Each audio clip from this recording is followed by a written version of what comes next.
This is episode 228. I lost you, Justin, and I assume you're saying it right now. I'm leaving this all in. Am I back? Is it calm now? Yes, okay. You're good. You're good. This is episode 228, To Withstand the Boot of the Master. Is Matt's foot in the boot?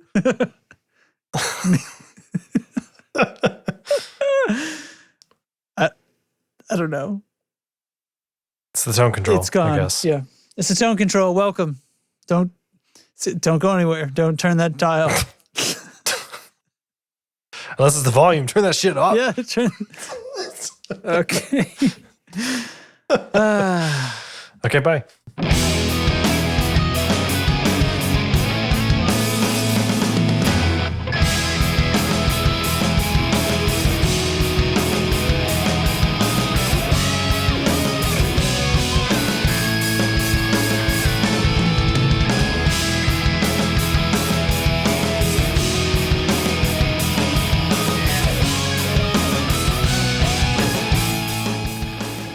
And if that song gets you in the mood, Hey, that's weird. That wasn't what I was going to say, and then I changed my mind at the last second.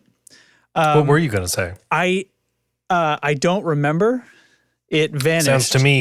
Sounds to me like you said that thing, and then you were like, I didn't like that, so I was going to say something else. No, I'm pretty sure I was, so the thing is, I don't prepare for this show. I don't know if this is news to anybody. I hope not. It's not. But I don't prepare for this show at all.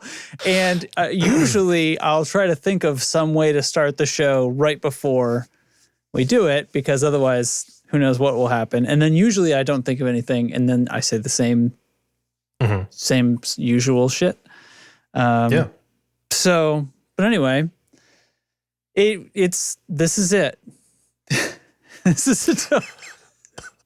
is the tone control. This is it. Episode 228. Somebody just rolled in here for the first time, and Justin goes, "This is it." This is it. Yeah, this is so we're today my world exploded in what would be the Black Friday. But do you remember when it was Black Friday and then it became Cyber Monday, and now all my emails today say Cyber Season.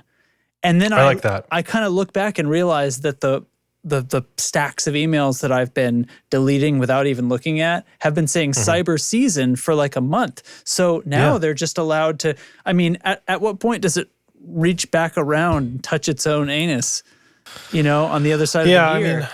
I think ow, God, I am a mess tonight, you guys. I just whacked the shit out of my desk. Or out of my hand on my desk, I guess. The desk probably didn't get the worst side of that deal. Desk did not give a shit. I definitely prefer the month-long or even the Thanksgiving week-long season deal. That's like I'm there for that. Yeah, I'm there just because that's fine. Why I like Thanksgiving a lot. Just like I know the origins of it are not great, but as a modern thing, like just taking a day to like be thankful of things, like I'm here for that, And I like Man, I really nailed my finger just now. Okay, this really hurts. I like the secular nature of it all and all that kind of thing. Exactly. So following that with like a seasonal trampling of people at retail stores is not a great look. So I'm here for if you want to save money, great. It's a good time to do sales and things like that. And it's become such a thing for businesses to do a lot of business around this time of year. So just let it be a month. Yeah, right. And that's much better, obviously, than like a day. And it's drifting away from the pretense that it is as special as it was reported to be for a while. So I quipped about that earlier in Discord too, like the trampling of people and a stampede of forever sales, because it shouldn't, the expansion of it time-wise, that should eliminate all the tramplings, right? Does that still happen? I haven't heard about it in a while. I don't know. That was like a mall shopping thing, and malls are dying big time. Yeah. So, or like a Walmart. I definitely have seen particular Walmarts where it was, Now, these were the days of like, or like a Tickle Me Elmo. Remember that time? Yeah. It was like, there's a kid's toy per year that seems to be the thing. I don't know about that yet as a parent. We're not there. Yeah. I don't know if there's a thing like that anymore. if that happens much. But I don't know. Then like Cyber Monday happened for a few years, and now it's just like everything kind of all over the place. And I like this better. I think last year it was about a week. Even the narrow ones were about a week. It wasn't anything crazy, but it was also like for the last 3 years or so, I've kind of accepted that it's enough of a thing that they don't have to convince anyone that the sale is happening and that it's a good sale, and therefore they sort of don't really have to make it a good sale anymore. It's usually one of the better ones throughout the year for any given outlet or company, but it's not crazy. And like the perception is that you're going to have these like 75% off TV deals, and that doesn't happen ananymore. I mean, if it ever did. Here's the other thing. Like if they do, it's on a specific model of TV that gets released specifically for Black Friday. Like there's a different SKU, it's a different TV. Like they do this with like if you buy a washing machine from Best Buy versus where else do you buy washing machine? Sears. If you still have a Sears, I think they're all closed. I don't know. Like they could be the same model, but they are different SKUs because they're different sellers, and like that's a whole thing. And they do that down to like TVs and appliances and things like that around Black Friday season. So you may get a great deal on a TV, but it's not quite the one that's on sale. Season. You might get a good deal on a TV, but it may not be the same exact TV that's available the rest of the year. And it may be a TV that's like kind of not as good in other ways that they save money on. So it appears as though it's a deal. And it still may be a good price. It's just that it's like not exactly the same model. So there's that. I hadn't investigated it in that detail. So that's interesting. I just feel like I see it's typically the lower-ish sale prices of the year, but I've seen plenty of times when it wasn't the best. It's just kind of like every other sale. Like if they do a Memorial Day or something, it's up there with those. And it's part of sale culture where everything's eternally on sale, right? It started with a few retailers where it's just like everything's on some kind of sale and the prices fluctuate up and down 5%. Now, here's a sale, which this will come out probably too late for a lot of people, but if you're listening live right now, I saw that Archetype, the plugin company, that's like it makes Neural DSP plugins and stuff like that. Yep. Or Neural DSP makes the Archetype plugins. I'm sorry. They're 50% off right now. That's a big deal. That's a lot of sale. Stuff actually. Like just today, like that's why I said like the flood happened. Like I've been seeing them, but today was the day where a ton of stuff went like 50% off.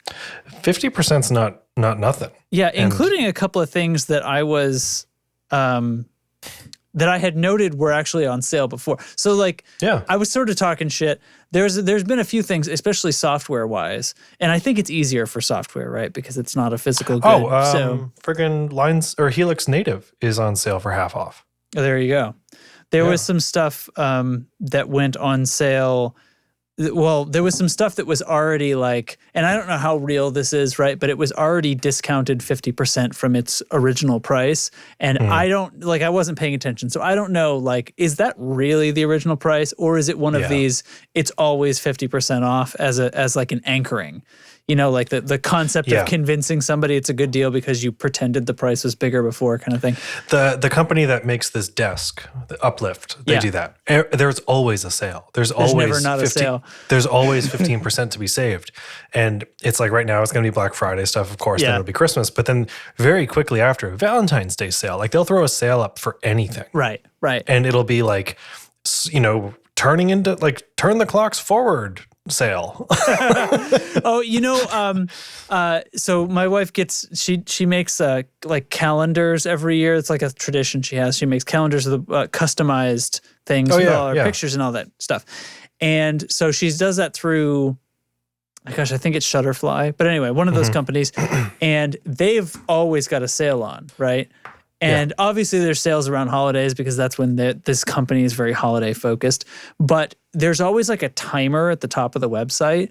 And she used to like kind of fall for it a little bit, right? It would say like, you've got 48 hours. And she's like, oh shoot, I'm going to blast through making this whole thing so that I get in for the sale. And then one time she missed it, or maybe she didn't miss it, or so, who knows? Maybe she just looked back at it after she'd ordered, and sure enough, like the clock runs down, and then it simply gets replaced with a new clock, with a new sale. Another 3 day, another 72 hours. I know. Of sale. Like I'll find something I'm looking at, like I'll be watching something on YouTube and I'm like, let me look into this product, right? Yeah. And of course I go to the website like, oh my God, the sale ends in 12 hours. What are the odds? Yeah. It's so weird that we put a Facebook ad that brings you right to this counter. Oh my gosh, make your purchase now. Yeah. Oh, how fortuitous that you saw our ad at this time. Yeah. So anyway. Well, that's what's up. Yeah. I mean, yeah, that's what's up. You know what else is up? What? Well, it's Monday and I'm drinking scotch. So that should tell you how it's going over here. Bourbon over here. Close enough. Yeah. Close both enough. whiskeys. So we're in Thanksgiving week. Yeah. Jack is 4 months old and has entered a sleep regression. We're pretty sure. It's only been a couple of days, but he's decided that's not for him anymore. He's had a couple of tough days. Yeah. Today he went and got some vaccines, got some boosters and such. Yep. So there's that. And Charlie is sick. Oh, so no. He's seems pretty good tonight, but it's been a super stressful couple of days. In fact, that Beth had to take the day off today because there was just too much to do.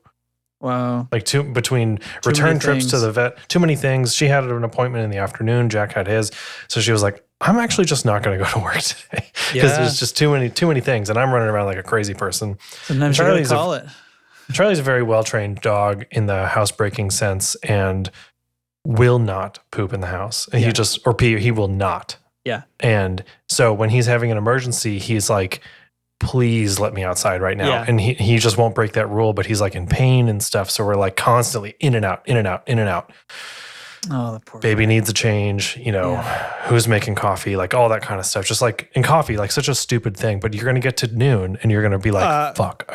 You don't have to explain this to me. I mean, if perhaps there's a listener out there who does not understand that is actually an emergency substance. And it's like, I don't even want to make and enjoy coffee. I want to have already had it.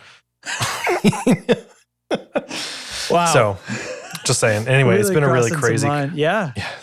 And then we're traveling for Thanksgiving down to my parents' house. Oh, okay. So it's like, let's load up this whole like cranky family into the car and now we're drive all on the highway. Enclosed in a tin can for a while. Yep. And like, is it silver lining that Jack's already going through a sleep regression on a weekend where he's probably not going to get that much sleep anyway? Is that good? Okay. Maybe. New environment, stuff like that. Yeah. Might not be a big deal. Maybe he'll it might not be as bad as, Yeah, who knows? I was thinking about this, speaking of Black Friday things. I've talked about this mug. It's here, actually. This my is your Ember mug. electric mug, yeah. This is my heated mug. This is the ultimate gift for parents, I've decided. Okay. Because, especially new parents, you make a cup of coffee and you put it down and you forget you have it. And then an hour later, you come back to this and it's still hot. Or let me hit you with this remix. You don't forget about it. You just can't get to it. Perhaps that's worse. What I mean. Perhaps worse. Yeah. Then you're thinking about it all day.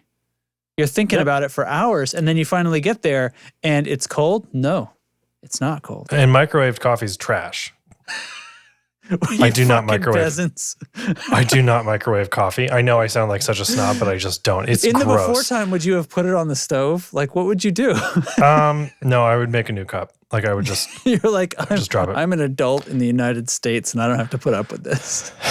Actually, in the before time, I would get away with one microwaving, but anything more than that, okay, you can't multiple microwave. No, but this thing keeps coffee hot for an hour. And I got an extra coaster for here in my office, which means it'll keep hot even longer. And I'm here for it. Yeah. And speaking of the ultimate parent gift, coming up to the holidays, there's more stuff than coffee is going to end up in that thing. Hot cider. Anybody? Hot cider, hot cocoa. Yeah.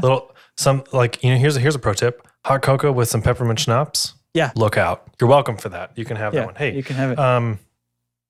We should probably do a podcast. Yeah, I didn't ask you what's going on with you though, but other than Black Friday emails. I'm gonna do a little intro sound. I'm gonna do it. We're gonna do it because this still exists. Thanks to Pedal Genie for sponsoring the tone control. Visit pedalgenie.com and start your wish list today.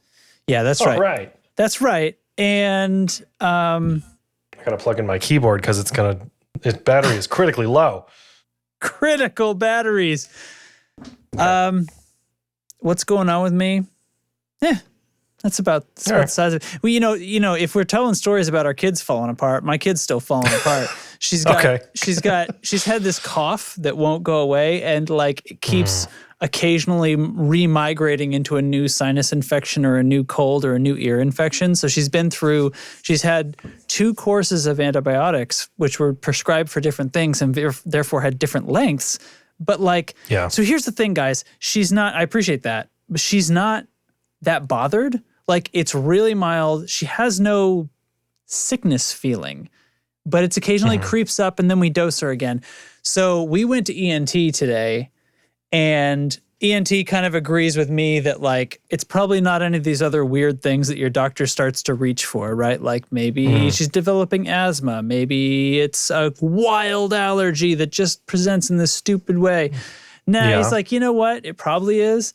If your bacteria is in your sinuses, it's actually very hard to treat because when you have antibiotics, there's just a little bit of like capillary lining around the edge, and then you got this giant gob of essentially bacteria in your fucking sinuses, and that sucks. But like, so he puts her on something that's a little stronger than she's had. It's like the antibiotic plus, and we're gonna do it for 3 straight weeks.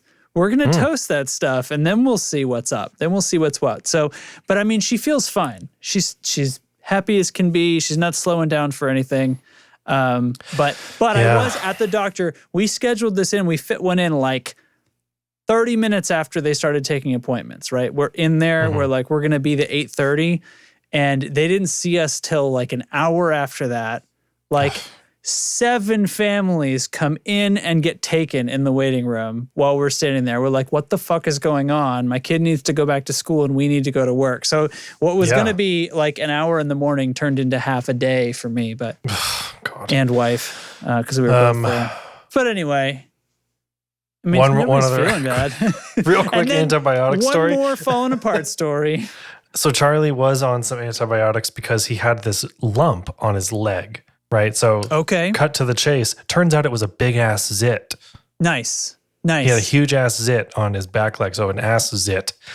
It was like maybe an inflamed. He had a big ass zit. Big ass zit. Yeah. It was maybe an inflamed hair follicle. Maybe he got a little cut and it got infected, like whatever. So he wouldn't let us touch it and all this stuff. So they like squeeze out this, like, it was like the size of like a little bigger than a pencil eraser.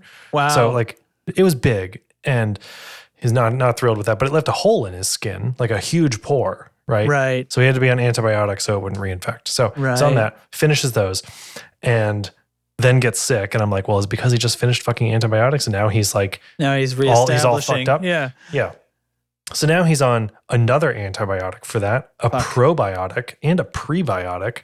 And they're all like, you can't take them at the same time because they'll cancel each other out. You got to put this in the food, and you gotta put this as a paste. We have this syringe thing that's full of a probiotic paste that has like a threaded plunger that you can just dial up how much he needs to be dosed, and boom, right in the mouth. That's twice a day. It's fucking crazy. So, no, I have no notes. No notes. Fucking antibiotic, probiotic, prebiotic. He's on all the biotics. I assume. He's God. Biotic. He's on everything. Can't you just feed him yogurt? Like, what the fuck? Well, he's got to eat for that. That's another issue. Son of a bitch. So now he's getting like the bland diet stuff. God. So here's the thing. When I realized that we were doing a podcast today, it was like 3 or 4 in the afternoon, right? Because I'd gotten home halfway through the day, been kind of racing around doing this, that, and the other thing. Yeah. And then I was like, wow, podcast, huh? I guess we'll probably just sift through our Google feeds and talk about all of the sweet music gear deals for Black Friday season, cyber season. Yeah. Does that mean it encompasses all of fall? Like, does it start in like on August 15th or something now? It's going to go until December 19th. I've thought Oh it's my for a long God. time. I've thought it would just be easier if we had like Christmas stuff in stores all year round. The lights already are going up. We saw. Oh yeah. I can't. I have a problem with that. Like I'm not gonna. I try not to get in people's faces about how much they do Christmas music because I'm not a fan per se. Yeah, but like let Thanksgiving have its fucking time. Like it's a whole ass holiday. It used to be. It crept right up to Thanksgiving, and then we had like a decade and a half of where that's what the old men could complain about, right? Like, oh my God, people are putting their stuff up right after Thanksgiving, And I was Now like, it's Halloween. now it was fuck. So, All right. God we should damn it's been 20 minutes. Okay. We All should right. probably say the word guitar. Guitar. Are you ready? All right. I'm going to play. What am I going to play? What is this? Oh, this is the new one. You want to hear one of your new ones? This is a recent. Yeah. This is a recent poll.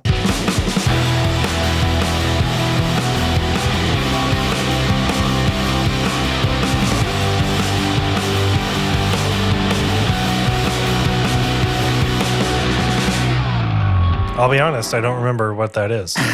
It's the Starlight. Oh yeah, that was It fun, was though. like- still was that- watching that on Reverb. Was that the most recent demo? Probably. Or close to it. Close to it. Yeah, so like I had the DC2W for too long, and then actually there was like a wish list issue with Pedal Genie, so I do have a new pedal tonight, but I did kind of just get it. So I go back to work a week from today, and I'm like my paternity leave. This is the last week of that, so like things are going to hit the fan big time. It's about to get real. We're going to find what the new normal is pretty soon. Yes. Pretty soon. So, and Jack starts daycare then. So, like, that's the other thing. But here we go. Big step. Anyway. Anyway. Yeah, moving on. Let's do a real podcast now. Moving straight on. So, here's the thing. Here's our first item. It's because spoiler alert, we're not actually just going to run down all the sales. You can fucking find that stuff out on your own. Yeah, subscribe to any newsletter. Yeah, exactly. Okay, here's the deal. Sweetwater. Yeah. Sweetwater Sorry, I'm writing something down. is now a gear store. They're doing it just like everybody else. I mean, no, wait. Yeah, they were already a gear store. Oh. They're a used gear store now. They're a gear marketplace. They're a participatory marketplace. You can do the selling. You can sell your stuff. You can sell your stuff on Sweetwater now. Can. So it's called the Sweetwater Gear Exchange. Say goodbye to seller fees. Yeah, check this out. They forgot Zero the seller asterisk right fee. there. Yeah. Anyway. Check this out. Zero seller fee when you get a payout as a Sweetwater gift card. Right. That's the thing. I get it. That's the thing for people like me who like to sell gear to put money into new gear. Right. If you are flipping, this is your place. What are you going to do? But I mean, so the regular fee amounts to 7.5%, which seems low to me. So now I haven't really been in the selling used stuff since eBay was the only answer. Oh, yeah. Right. Okay. So, and to me, and if anybody's investigated eBay lately, the fee structure has gone absolutely crazy. Like, I feel like it used to be in the 10% range, like you could sort of estimate roughly, and now you better be planning on something like 30% by the time you're all said and done and shipped.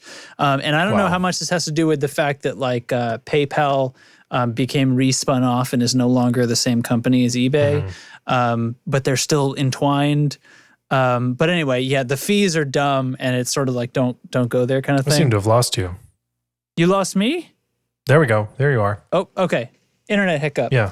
Yep. I've had a few of them tonight, by the way, for what it's worth. That was a long one. Okay. All right. Well, hopefully it's okay.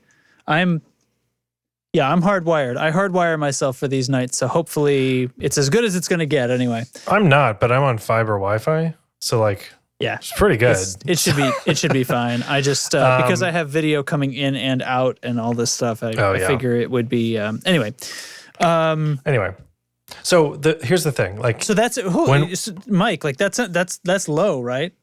7.5% sounds low to you. Yeah. Well. Oh no, he's saying he doesn't want to pay. That sounds high. That sounds too high. Yeah, but so what's compared to Reverb's Facebook, current thing?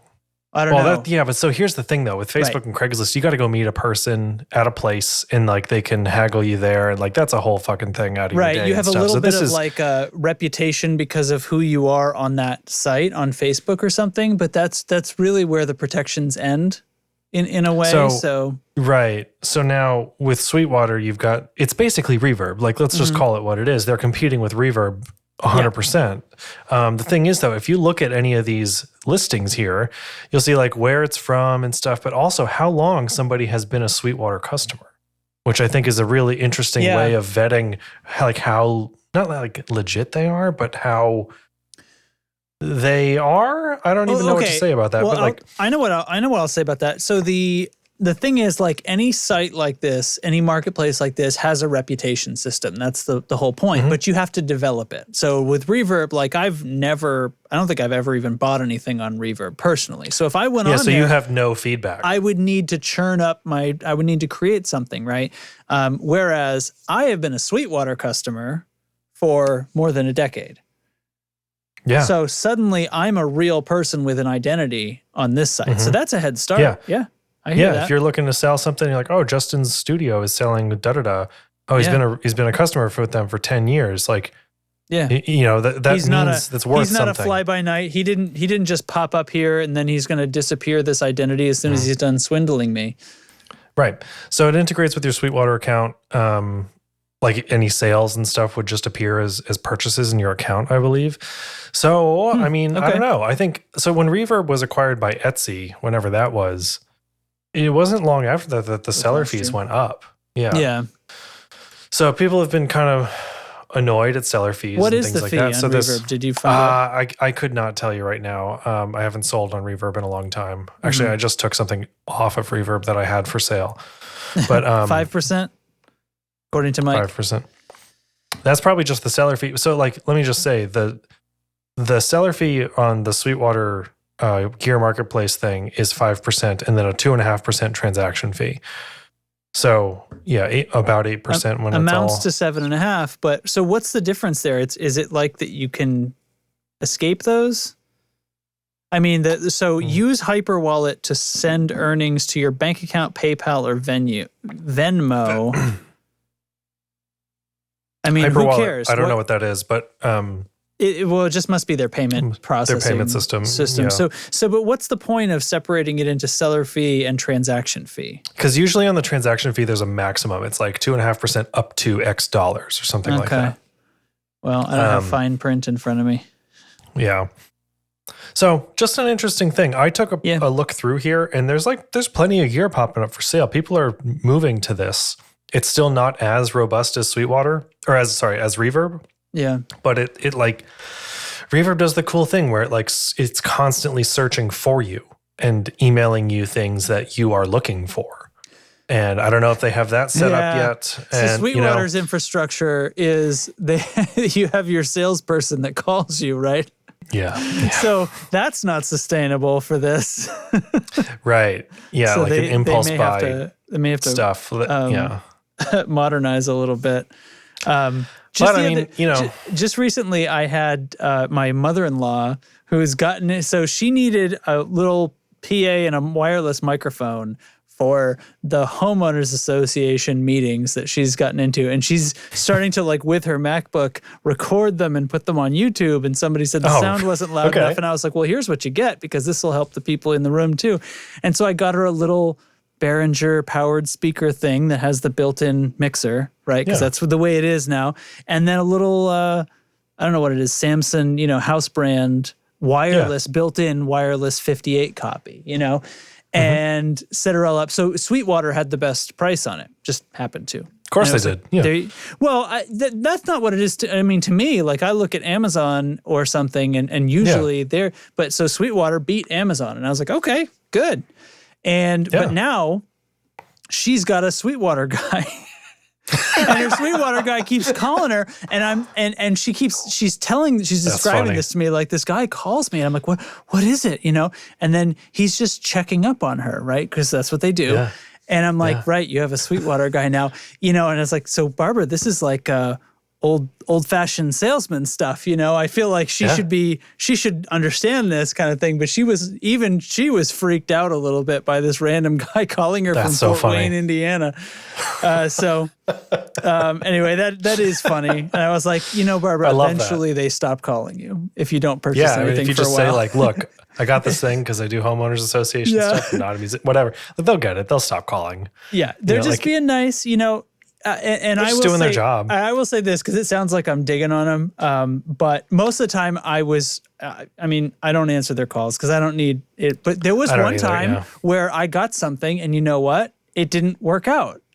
And I answered the call and I said, actually, and they took care of things. You know what I mean? They made it, they made me happy about it. So Sweetwater now has a whole guitar custom shop thing where like you can buy a guitar from their inventory and then respec it. And they have like a whole tech shop and stuff. And they will, like, if you want this guitar, but you want it with black chrome hardware, they'll just replace all the hardware for you and send shit like, and just, that's what you bought from them. Like, is this sort of like custom type thing? Or so they've got like a back door to the factory kind of situation. They're using they do it at their HQ. Oh, so really? they like, so if you buy like, I don't know, you buy a Les Paul, but you want a 50s. So you're sort of buying a Sweetwater modded guitar in a sense. Yeah, they do it all right there. But like if you buy whatever guitar and you want these different tuners and this different bridge pickup or something.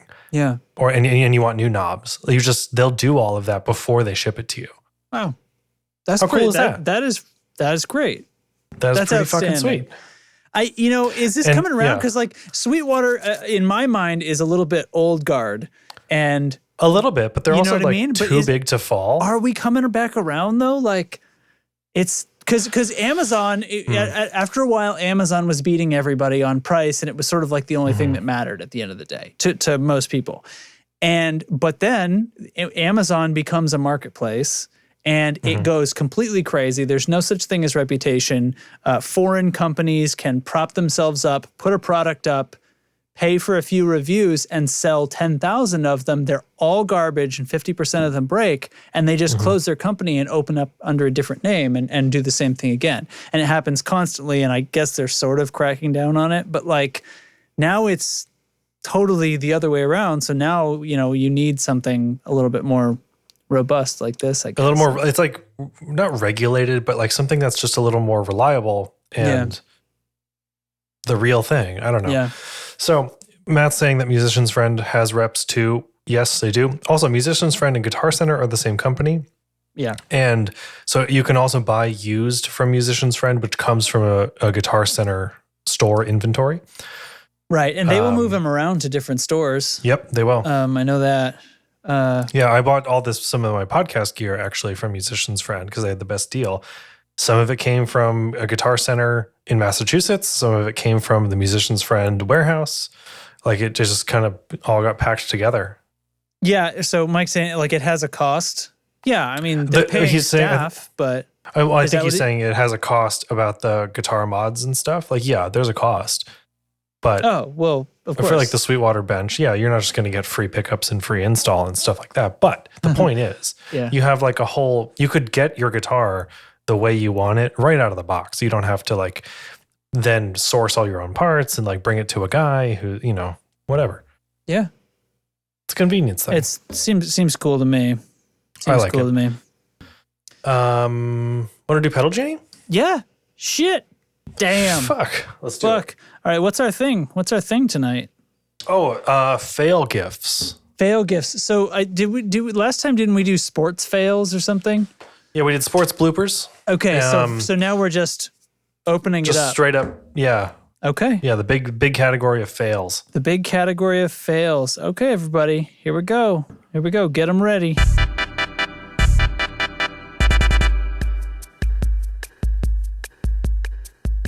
Pedal Genie is like the Netflix of guitar pedals. Rent any pedal you want for as long as you want, for one low monthly price. Shipping is included and there are no late fees or time limits. With over 1,500 pedals to try from nearly 100 different manufacturers, Pedal Genie definitely has the gear you want to try. Subscriptions start with Flex at just $22 a month. Try out one pedal at a time for as long as you want. Send it back when you're ready for the next one. For only $47 a month, the standard subscription includes shipping, so you could have a different pedal every few days. If one isn't enough for you, Pedal Genie Pro gets you 3 pedals at a time for only $77 a month, shipping included. There's a subscription for everyone, and best of all, your first month is free. If you find the pedal of your dreams, the one you just have to keep, Pedal Genie will offer you a buyout option. Prices vary with the length of your membership and the type of pedal, but you'll definitely get an awesome price for the pedal in your hand. So head to pedalgenie.com to fill up your wishlist with pedals, and they'll send out your first pedal ASAP. Pedal Genie.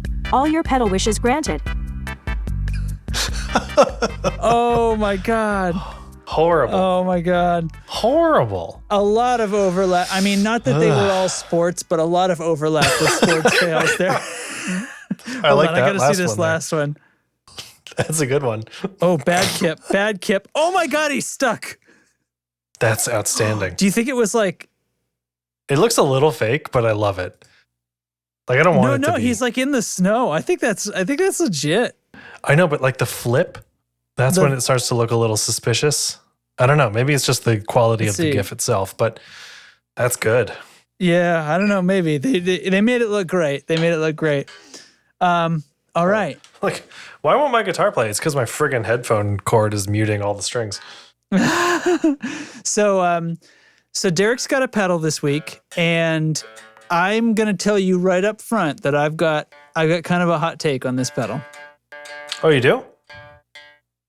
No, that's just my little joke.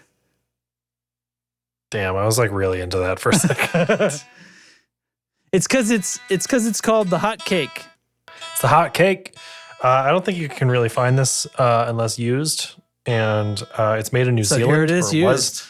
Was made in New Zealand. Crowther Audio, P.O. Box 96104, Auckland, New Zealand.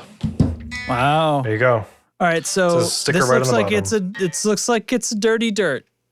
It's an overdrive. I heard in our Discord the other day that it was actually designed to be used with Vox amps, which I'm not doing.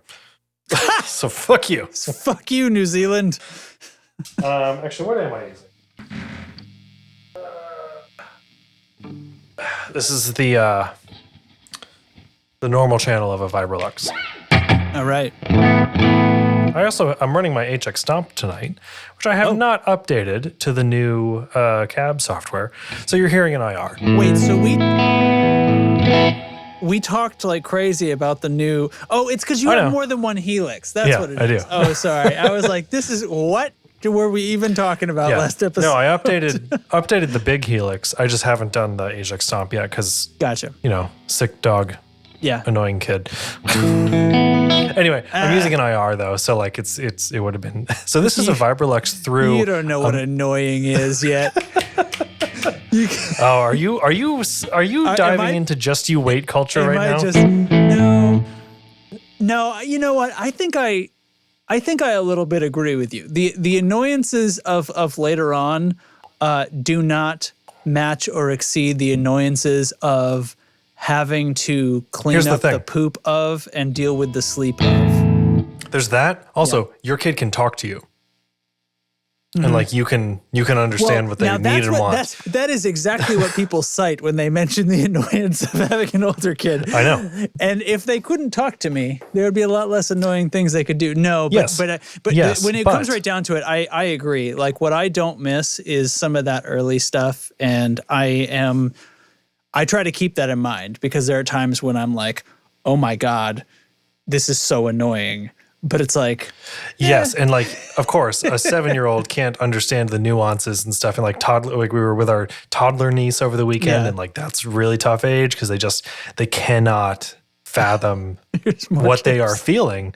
Right. You know what I mean? Like they are so frustrated they can't articulate the problem, and that's frustrating. Yeah. And then they're like lashing out and whatever. So that's hard. However, would you give that up? I would not. Like, that's what I'm saying. Like, as much as I had a moment, I sassed you a little bit there, but I would not give it up. And yep. It's here's the thing. This happened when we were getting married. A lot of like the whole the ball and chain, happy wife, happy life. Fuck you. Okay, so like, don't give me that. Don't give me any of that. I love my wife. Big fucking deal. Like I'm the first person to ever like their wife. Get over it. So secondly, when you're like coming into having a kid and everyone's like, huh, good luck. Just you wait. I coined this, I probably didn't, but I'm calling it just you wait culture, where everybody's just doubling down and like, well, it's really hard. You don't know the half of it yet. Yeah. Yeah. Oh, well, like, yeah, it's great, but like, you know, get your sleep now. Shut the fuck up. Like, do not give me that. You know? No. And like anybody. So I've confronted some people about it. Like, are you telling me that you would give up your kids right now for an uninterrupted night? An uninterrupted night. And they're like, well, no, but like, well, yeah, shut up. Right. You didn't want to stick with that once you were called. Yeah. Yeah, no, I don't know. That's right. Yeah, sleep. Yep, they're learning. And they're going to learn. Sleep is a learned skill, idiots. Some things are more fun to teach your child, and some things are less fun to teach your child. But you're going to teach them all the things. So yep. We're going to do it. Yeah. Anyway, that's all I'm saying. Do not hit people with just you wait culture, because it's garbage. It is a garbage stance, and you know. Anyway. Yeah. So I'm playing a Vibrolux through a Mesa 412 because fuck it. And I think it sounds cool. You know. Yeah. It's kind of breaking up a little bit. So anyway, this is the hotcake. More pictures here. Oh, look, the back. Oh, Velcro. Cool. Yeah. This is a particular one. This is not Derek's particular one. Yeah, this is a reverb listing, and they're expensive. Like this thing's up for sale for almost $300. Yeah. So it's got 3 controls: level, drive, and presence. And presence doesn't really seem to do. Yeah, I think it's doing some other stuff. I don't think it's really a typical presence control. Well, a typical presence control happens in the amp part of the circuit, in the power amp part of the circuit. So it wouldn't, I mean, you'd have to make it's like a negative feedback thing, right? Right, exactly. So you would at most have an analog to I lost presence. you right as you were probably answering that question. Oh no. Yeah. Yes, it is negative feedback in the amplifier power amp circuit. So putting it into a pedal at all means you're creating a presence analog. You're creating an analogy for presence, essentially. Is he still not hearing me? I'm losing you bad tonight. Oh, no. Okay. There you are. I'm back. Yeah. Anyway, you're right. It's fine. I've said it like twice now, and I don't want to keep repeating it for the podcast. Yes, you're right. So anyway, I'm playing the Helix, or the HX Stomp rig. Nothing else is on. This is just the Stomp and my Novo. Here's the hotcake. Also, here's the thing. I hate the knobs on this. I hate them. Oh, what's up? I hate them. I'll show you after because I gotta like unplug it and stuff. Okay. But they're too tall, and the presence knob makes it really kind of hard to turn because you gotta come at it precisely with little pincher fingers. They're too close together. Well, if they had like Boss style knobs, it would be fine. But a little narrower. Yeah. Anyway, so here's bridge pickup.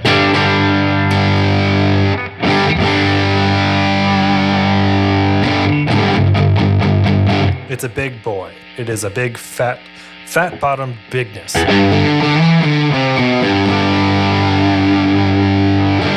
Which tracks with hearing it was made to go with a Vox style amp because they have such a focused sound to them and such a chimey, glassy, articulate thing. They might tend to filter that a little bit. They might tend to filter to appear as a filter to this pedal, so this pedal can go super big. I'm gonna pretend the like you said something smart, and I'm like, yeah, Justin, that's great, because I keep losing you, and I don't know why. No. But it's okay. We're going. So this is with the level around Unity. Drive is up maybe 2 o'clock. Yeah. Presence about 1 o'clock. Let me turn the presence down.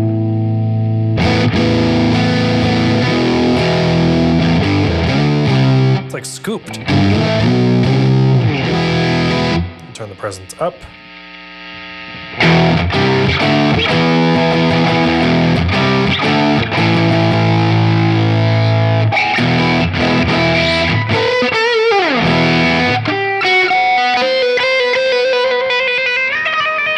Weird, right? Huge range on the drive knob. I think it's actually a little too wide. I do like the lower gain sounds. Turn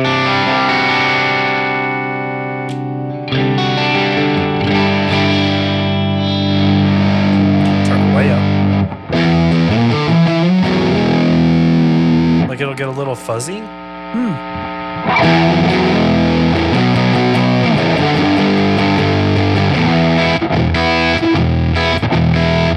But it's got a lot of happening in the EQ. And I think you could really, I haven't played with it too much with my amp, but you could really dial this in for just about any guitar rig, I feel like. Wow. Yeah.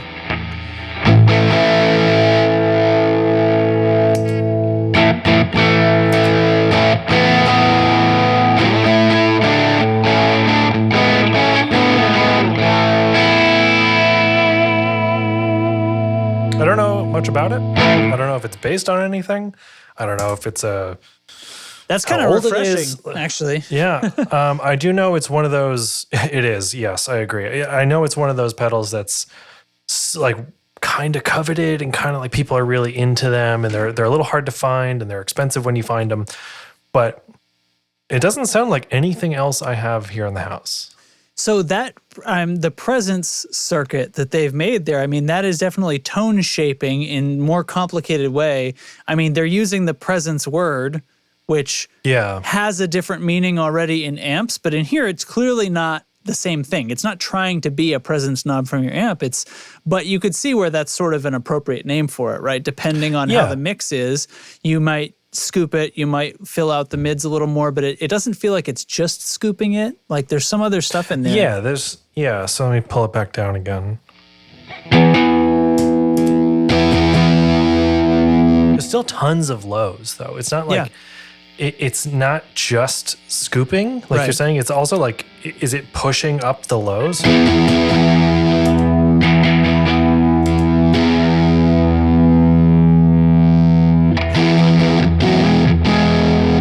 It's doing something. Yeah. The request from the audience, can you play it through a Vox amp on the Helix? Yeah, okay, give me a second. All right. I'm not plugged into my computer, so I do have to like crouch down to the pedal board on the floor. Give me a sec. All right. Until Derek comes back, what does anybody else want to say about him?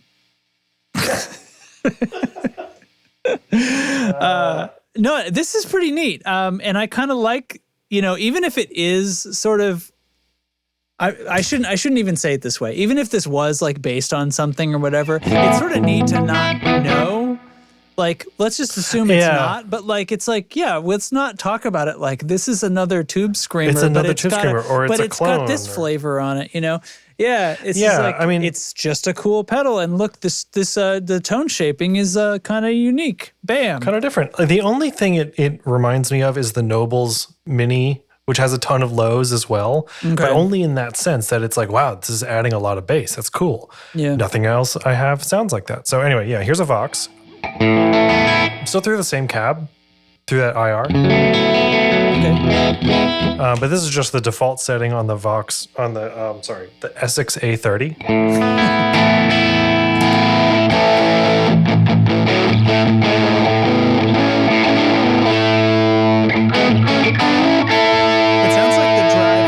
Under control now. Yeah, I just moved it around a little bit.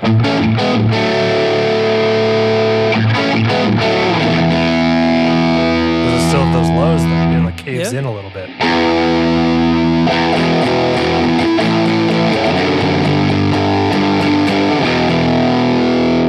But that's a cool sound, Yeah. So, I mean, being tuned, having the circuit tuned to work with a Vox amp doesn't mean it can't work with everything else. Obviously. Of course not. Yeah. That's pretty neat. So, but I hear how it's different. I hear how, like, when you switch it to the Vox amp, the Vox it has sort of less compression to begin with, kind of thing, was my hearing of it at first. And so I feel like your gain, that gives you more appropriate range within the drive knob that you said was so wild, right? Yeah, I agree. And the mid range is completely different on a Vox amp versus a Fender amp. So like it's It already sounds like a little more nasally. Yeah. This is the clean amp.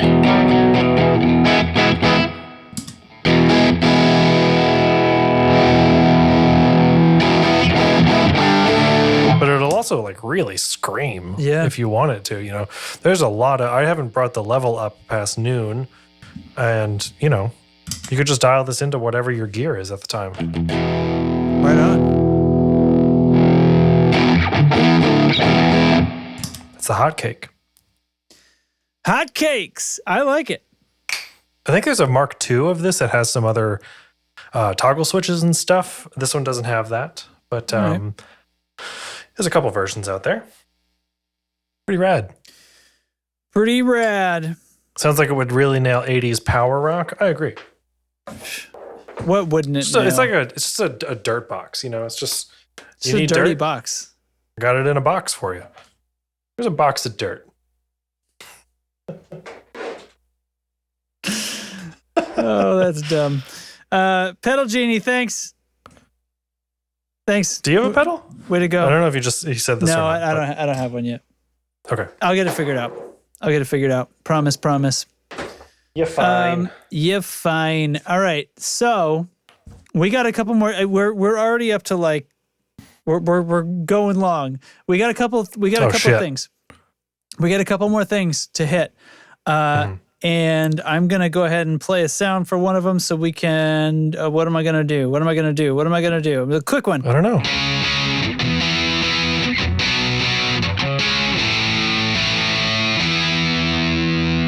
Hell if I know.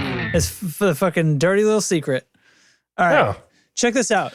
This just in, except and a couple of secret people might have already heard about this, I guess, but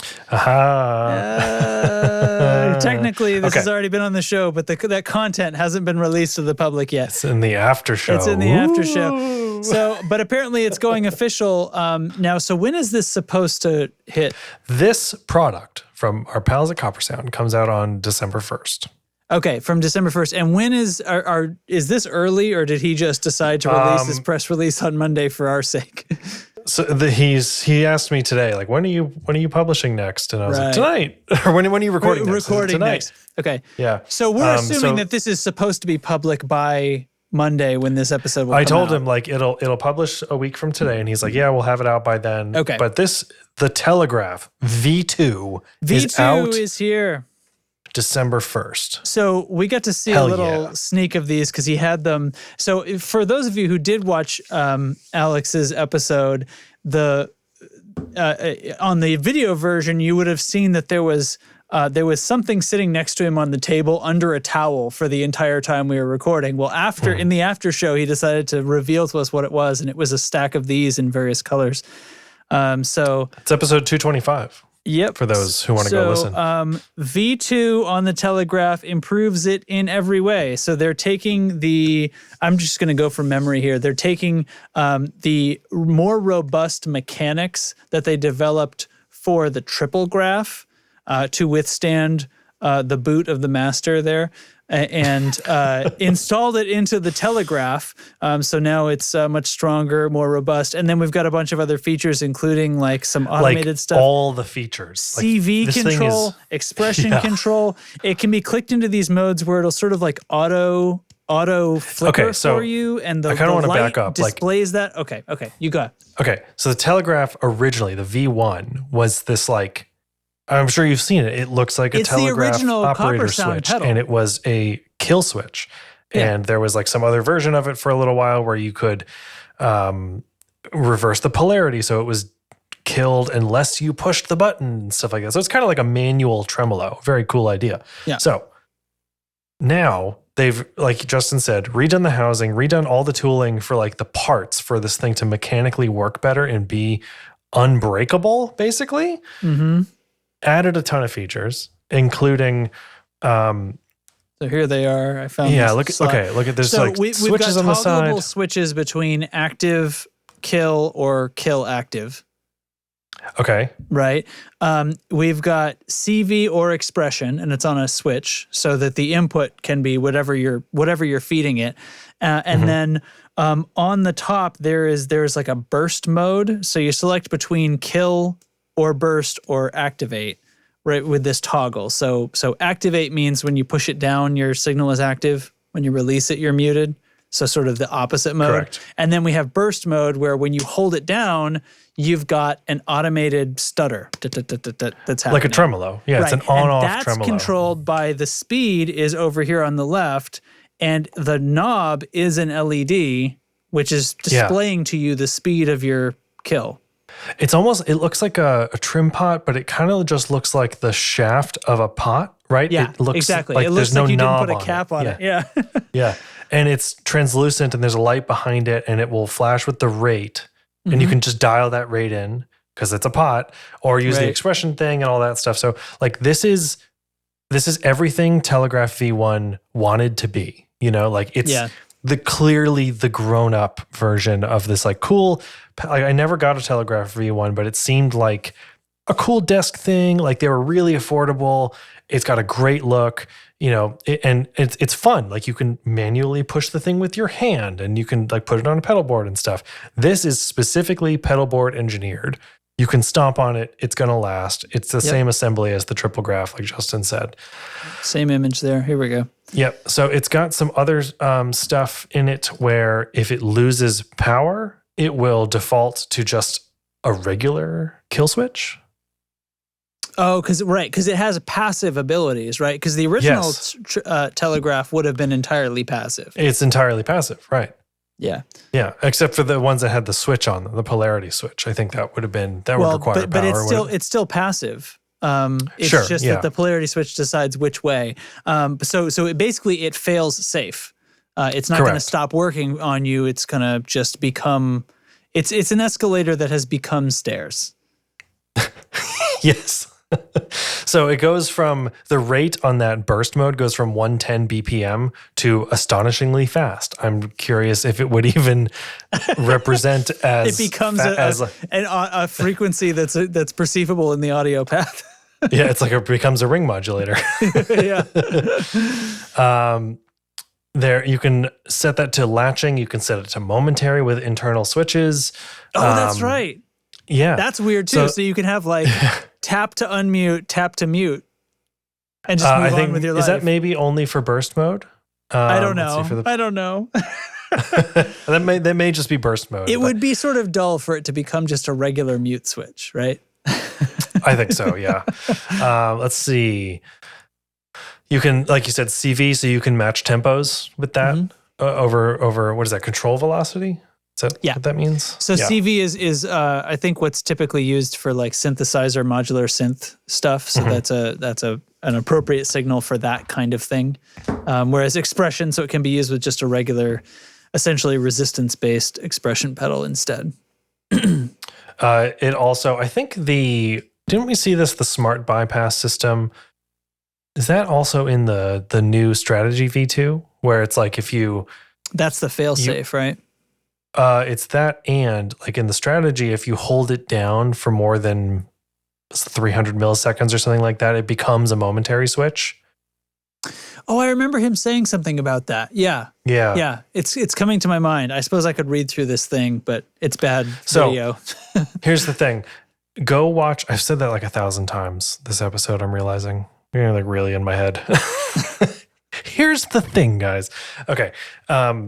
In the Renegade demo video that they put out a couple months ago, the new fuzz they have, you can hear this thing. Jordan, who does the demo, throws in a crazy tremolo thing at some point, and it's this son of a bitch. And when he, teased this in that episode and stuff, and I later watched the video, I was like, that's the thing, it's the thing, oh my God. Thing. It's the fucking V2.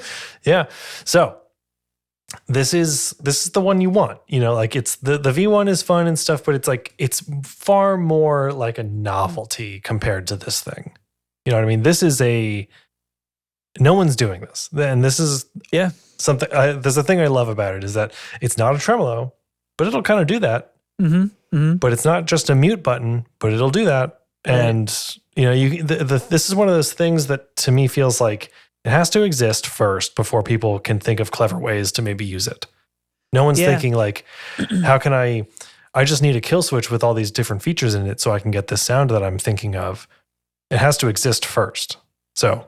Yeah, and he's done a fantastic job of filling it out like with features that, I mean, I think everything on here is useful and cool. It's not just stuff for no reason. It's definitely the sorts of things where every one of these features, somebody could have seen the original Telegraph and thought, that's cool, if only it X'd. Right. And so right. every and single one of these things, right? If only it took CV, if only it could auto stutter instead of making me do it with my foot. If only I could achieve speeds that I can't with my foot. Done it. And then with the basics, it's like what I would call like the mechanical basics, like making it fail safe. Right. It's like the stuff that, making it so the arm doesn't just bend when you use it. Making it the basics, sturdy. The actual mechanics. Yeah. That's right. Mike Pretty says cool. he didn't even think about this as an update. Yeah, like it's kind of just a new thing. It's an interesting way to think about it. Well, it is an update. It is, but like it's kind of also just like it's more like the first one was a prototype. Like a new pedal. Is that what you mean, Mike? Anyway. Maybe. Yeah. Rad. So it's out December 1st. It's $249. Okay. But telling you, big boy price. No one's doing this. Nobody's doing it. No one's doing this. Comes in 6 finishes. How often do you get pedals in finishes? That's rad. So Carolina Copper, which like I think that's the move. That's personally. the one. That's the one I would pick. Gotham Gray, Sierra Blue, Alpine White, Army Green, and Romeo Red. The green is also the one that I think about when I think about this pedal, right? That might have been the original, although he did colors way back. He did all kinds of stuff. I think the green is like It's because it's a telegram, right? If it had to come in one, it would probably be the green. It's military. I would get the copper one for sure. The copper is pretty great. Although the red, I do like the red. An entire set of Coppersound pedal, like the special edition Coppersound full set, all in copper. The copper line, the copper series. The copper series. Is he doing that? Is that a thing? Did we just Alex, do that? We've given you so many free ideas on this show. Here's another one. Whenever we do that, though, he's always like, "Yeah." Let me tell you why that's a bad idea. Okay, guys. I mean, thanks. I guess. Okay. Yeah, put it in the pile of bad tone control ideas. Jesus, dude. So speaking of Black Friday, have you? I don't know if you've been following the Coppersound socials at all. No. Are they on Twitter? I don't Twitter anymore. I don't either. Oh, let's not talk about that. Let's not. Okay, so they're doing a Black Friday release of something. We don't know what it is yet. Wait, this wasn't that? Because I thought this was that. No, there's something else. No, there's something else entirely. Because he had teased some bullshit, and I thought this was it. Okay.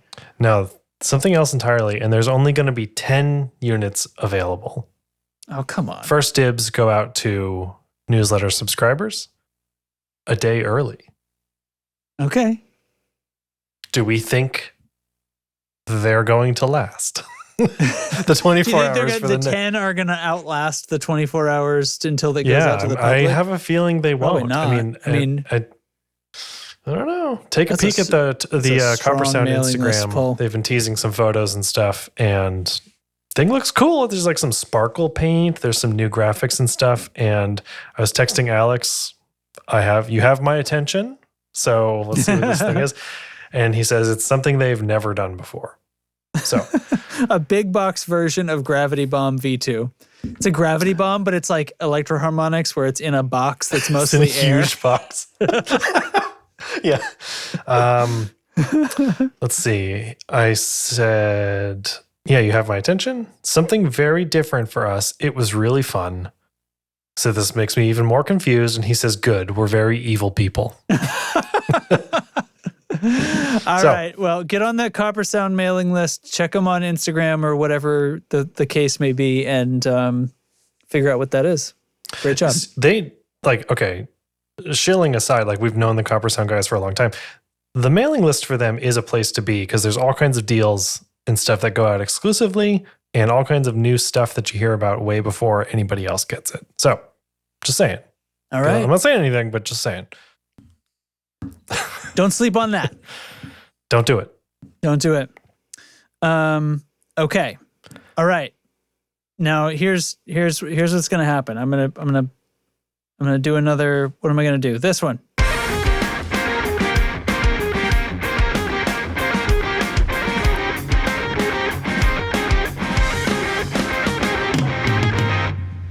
Yeah. The Aria by Keeley. There was a time when I was like, that's the whatever. Yeah, it doesn't That's matter the this or anymore. that. I know the guessing thing. Like you don't have to guess. It's fine. No, I know, but like I genuinely don't know them anymore. That's what I mean. Like that having Yeah. a baby has like fully pushed that out It's the back of my head. Yeah, you don't need that. Ain't nobody needs that. All right, so here's the thing. I can't. I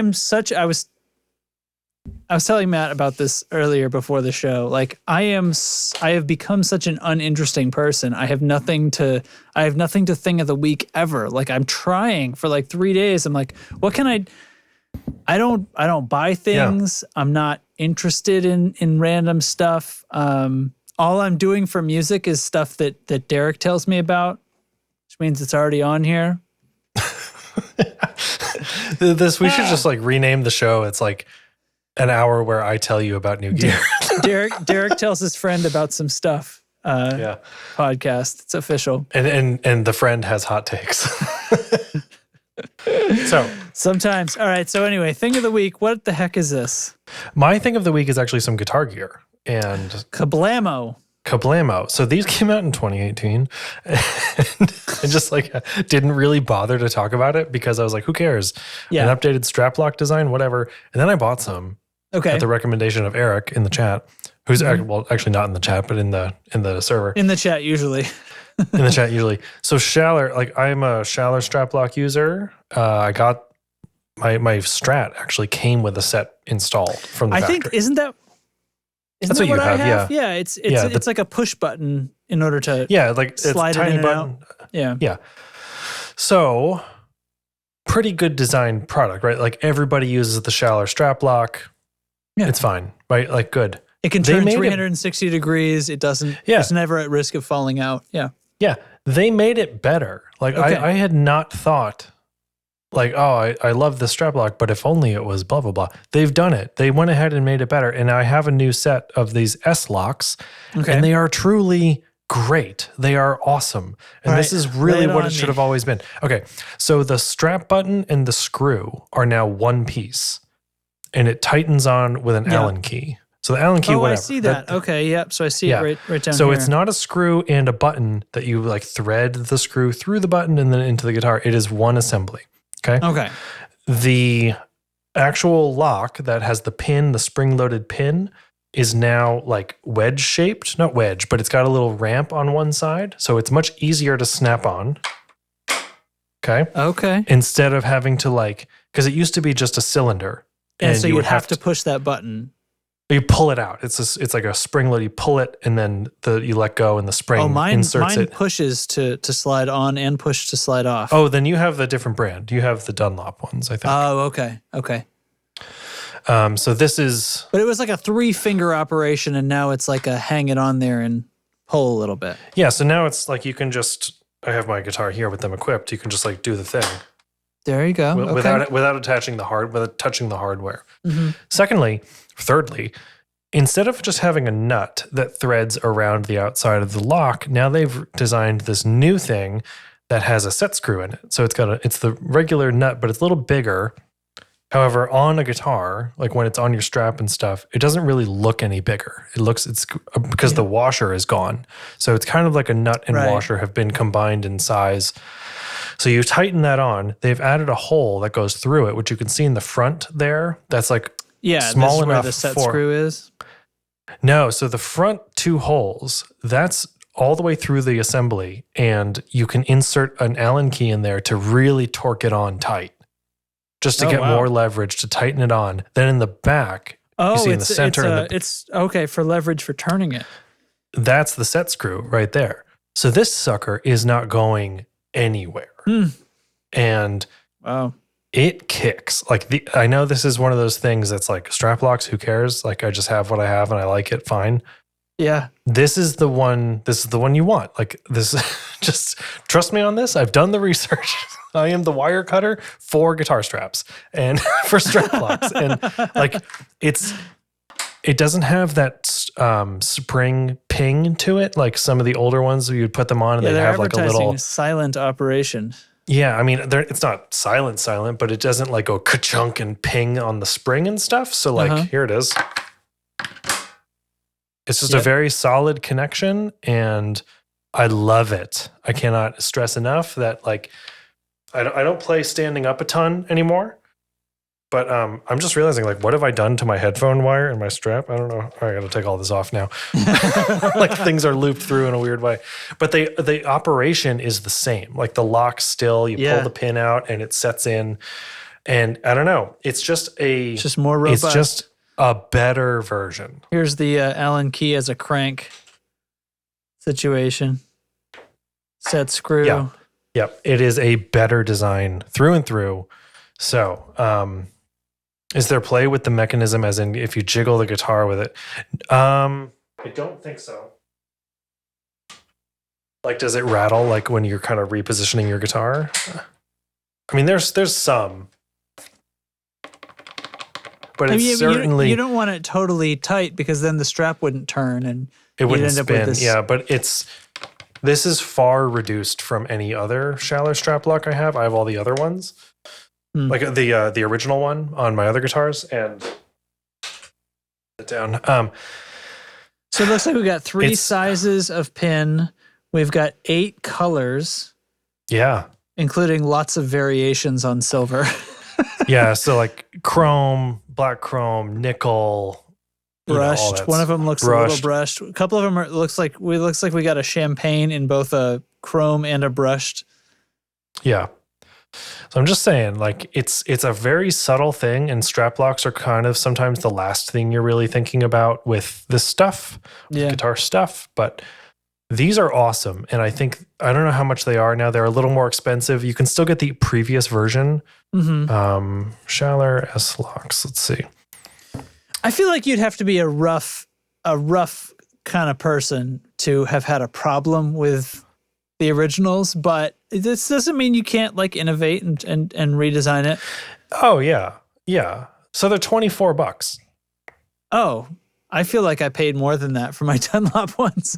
I feel like I paid at least that. Put it that way. I would have said that they were 30 or 40. So from Stumac, they're $23.85 for the chrome ones. A little more for the gold, whatever. But like, I don't know. Well, I've got all the other ones, and like some of my guitars, like maybe there's just a little bit of an inconsistency in the machining, but sometimes I have to pull the pin out to get the lock on, and that doesn't happen with this because of that new ramped design. You just click it in.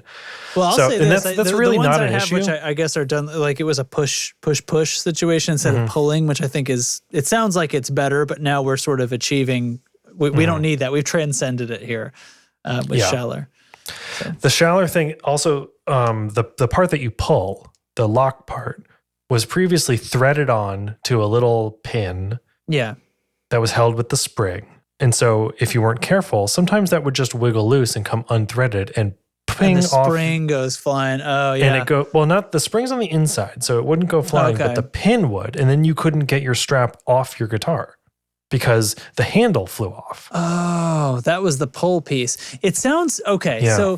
So my feeling is that they had a design that had some inferiorities. Like it had some problems before. But it was also stuff that was like, oh, I should just put some Loctite on that screw, or I should just super glue that on when I get around to it. And I never thought like they should fix this, but they did it anyway. Yeah, yeah. So they came to a place where they have a superior product. I think it sounds to me, I think you're cutting them some slack. It sounds to me like there are things that the user could do wrong that actually I would define as that's actually a design flaw. The user, you could design it in such a way that the user can't do that wrong, but now they've done it. So applause. Yeah, so like when the pin might come loose, but that would happen like once a year. Yeah. You know, it would just kind of wiggle eventually, and we're just got to tighten that back on before it falls off. And it was really not a big deal for me anyway, but now it's like one less thing to think about. Is my strap button going to fly off? And now we can all safely do guitar spins. Yeah. Yeah, which we all definitely do all the time. I mean, if you're not guitar spinning, what are you even doing here? Fuck you, right? I'm just saying, like, I'm unnecessarily excited about the Schaller S-Locks, and I just think it's clearly a good design. I don't know why. You don't have to apologize. I opened the box and I've got you. I've got your back, Jarek. See, I'm on the other side of this call telling them that actually this is only seeming good because they fucked up before. Well, we didn't really know they fucked up before. That's what I'm saying. Well, apparently I did because I never had any of these problems with my non-Schaller strap lock. Good job, Schaller. You fixed your fuck up. Yeah, I'm into it. No, it's I'm just good. saying. Like I put them on the guitar and I was like, oh, like obviously, obviously this is how it should be. Yeah, that's great. That's great. So. All right. Anyway, that's the deal, man. All right. Super. All right. We've done it. We've done another tone control and nobody was harmed. I think, except maybe. No, nobody was harmed. Maybe the listener. If you were harmed by this episode, please don't tell us. Yeah, keep it to yourself. And we need one. I need to get like a whiteboard up back here that's like tone control episodes without an accident. 0. 1, 0. Yeah. Matt says he's missing a foot. Oh, God. Don't you hate it when that happens? That fucking sucks, man. I don't even know what to say to that. All right. So anyway, this is tone control. If you enjoyed yourself, then great. A follow is free, as they say on Twitch. I like that. Yeah. So yeah, turn up, push. I hope if this is your first episode, I hope you push subscribe in your podcast app or on your YouTubes, and I hope we'll see you again. Yeah, give us a follow on Instagram. Maybe it'll incentivize me to use it some more. Mm-hmm. You never know. Yep. Here's the thing. Twitter's been shut down. Don't worry about that.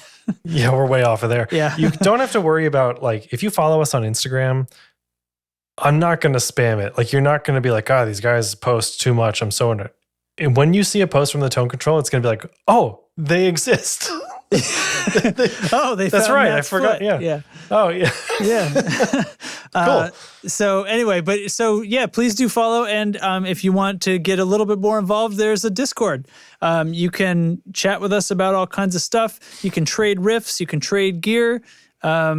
It's a fantastic spot. There's all kinds of funny nonsense and we share pictures and all kinds of weird things with each other, and it's a lot of good time. And if you want to support the show, you can do that at patreon.com/theToneControl. Links are all in the show notes, of course, but if you Google any of this stuff, you're going to find it. I find reading links to be a weird thing. But then again, every time something comes up, something's new and it's like a link I set out that you should be able to Google, I will always get a question for some reason. So there's somebody out there that's like, I can't be bothered to Google. I can't be bothered to Google guy.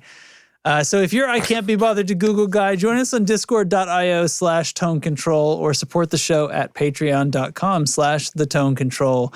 And there you'll find all the fun stuff. And that's it. So all our supporters will get shout outs. And for higher tier donations, there's other stuff, including hanging out with us live while we record the show, getting to see the show early, getting to involved in special like hangouts and other things like that. Why does he want me to say that a few more times? Because you said I can't be bothered to Google guy like 4 times. I don't know. I don't prepare for this. Okay. Anyway, so the very, very fun supporters of the show this week that we give our undying thanks to include Nick Greenwood, Carson Ricketts, Matthew Fenslaw, Ryzen Wolf, Jamie Evans, Doug King, Big Daddy Doug, Righteous Ryan Johnson, Steve Huffman, Jonas Sabatini, Eric Garibaldi. Wait. He did it. Is that right? I'm pretty sure. Shut the I'm front pretty door. Sure. All right. I'm Brian pretty Gower sure. of the Tone Jerks podcast, Mako Guitars. Do we have a new one that you fuck up every time? Andrew Walsh from Andrew's Alcove, Doug Christ of 37 Effects, and Sean Wright of Lollygagger Effects.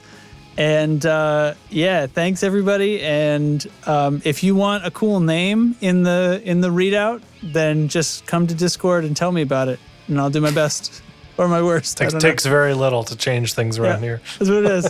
All right, see you in a couple weeks, nerds. See ya. Bye.